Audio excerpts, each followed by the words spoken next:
Την όμορφη και γραφική Καριά διάλεξε ο Σύλλογος Κυπρίων Αργολίδας για να κόψει την πρωτοχρονιάτικη πίτα του. Στην Αργολίδα ζουν πάρα πολλοί Κύπροι και μάλιστα τη θεωρούν ως δεύτερη πατρίδα τους.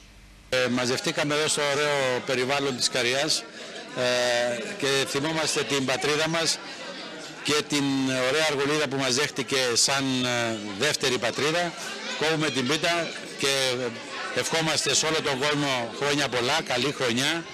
Και ήρθε το 2013 να περάσει πολύ εύκολα ανώδυνα σε όλο τον κόσμο, διότι είναι μια δύσκολη χρονιά και πιστεύω οι ευχές μας να πιάσουν τόπο. Υπάρχουν αρκετοί συμπατριώτες σας στην περιοχή μας? Υπάρχουν και πιστεύω είμαστε μέσα στην... Είμαστε γραμμένοι 200 άτομα, εντάξει, στο σύλλογο και παραπάνω.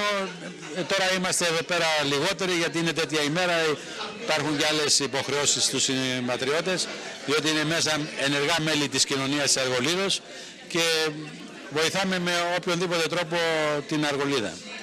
Γιατί θεωρούμε σαν δεύτερη πατρίδα μας.